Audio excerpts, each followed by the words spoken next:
The instant our perturber lands on the table, it begins skittering back and forth like a drunken sailor. Then it starts slamming into the other tops, knocking them out of their celestial sweet spots.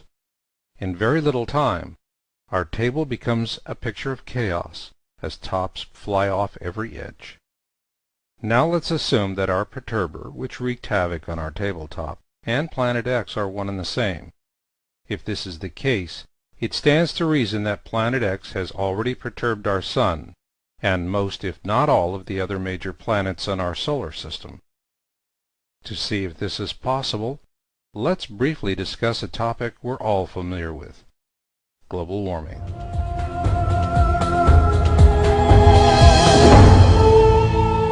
In 2001, I joined fellow researchers in the conclusion that global warming is real, and that it is primarily caused by solar activity.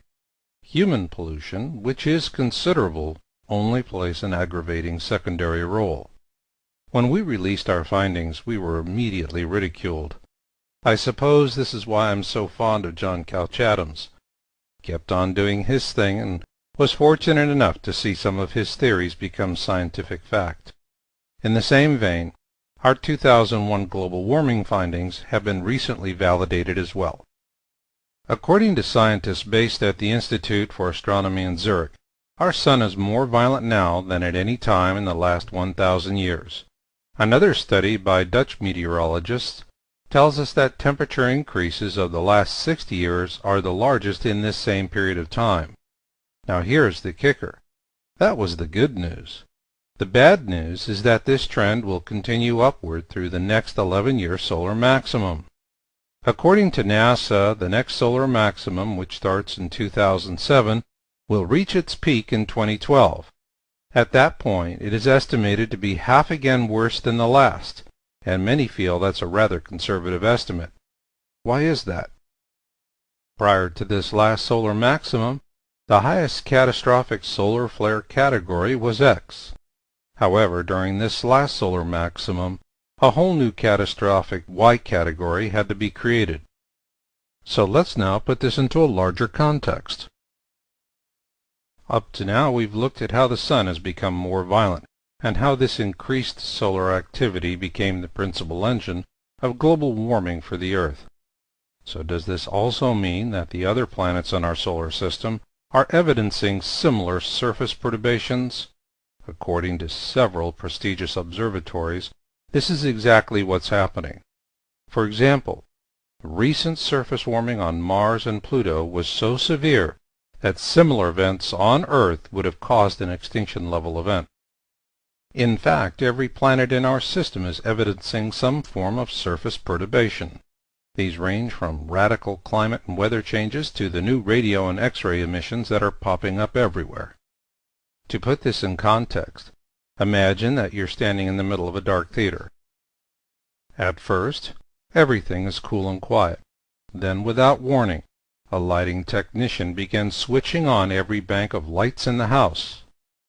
That, in a manner of speaking, is what our solar system is doing, because it's showtime, folks. And at the top of the bill is none other than our grand old perturber, Planet X. Perhaps now would be a good time to take a closer look at what Planet X could be and what it could do to us. Earlier, we first imagined the ecliptic as a laser beam extending from the center of the Sun out to the constellations of the zodiac. Along that beam, the planets of our solar system orbit our Sun in the celestial sweet spot of the Kozai mechanism. With this orderly and predictable vision in mind, let's now investigate two rather interesting aspects of the precession of the equinoxes. In the everyday life sense, the precession of the equinoxes determines where we'll find the North Star at night, when to put snow tires on the car, and when to smear on the suntan lotion. For those of you who can remember watching Neil Armstrong set foot on the moon back in 1969, you might also remember the Age of Aquarius by the Fifth Dimension. It was a catchy, upbeat song that promised a more peaceful world in the coming Age of Aquarius. This will happen when the Sun is directly in between the Earth and the constellation of Aquarius. And interestingly enough, it is also part of the precession of the equinoxes. So what does the age of Aquarius have to do with Planet X? Plenty, as you'll soon see. But first, let's briefly revisit the idea that Planet X could be an unborn companion to our own Sun, or what astronomers call a brown dwarf. What is the difference between a sun like our own and a brown dwarf? A brown dwarf is an unborn sun that lacks the mass necessary to sustain nuclear fusion. This is why a brown dwarf may be quite visible when it is young, but with age it will come to resemble a dusty bed of red-hot embers. Humankind has long believed that there is only one sun in our solar system. So what are the chances that we live in a binary solar system with two suns? Well, according to NASA, the chance of that happening is better than 80%. Ergo, to continue believing that we live in a solar system with only one sun, we must also view ourselves as the exception to the rule, and not the other way around.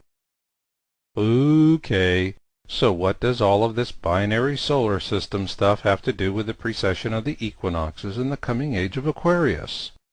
Well, here it is. The Earth is not moving forward through the zodiac into Aquarius, but rather we're sliding backwards into it. This is all fine and good, but what's really interesting is that we're sliding backwards into Aquarius at an ever-increasing speed.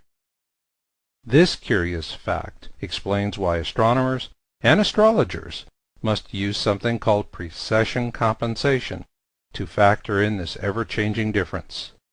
It also begs two very obvious questions. Given that astronomers recently demoted Pluto to a minor planet, is it wise of us to blindly cling to the old belief that we only have one sun?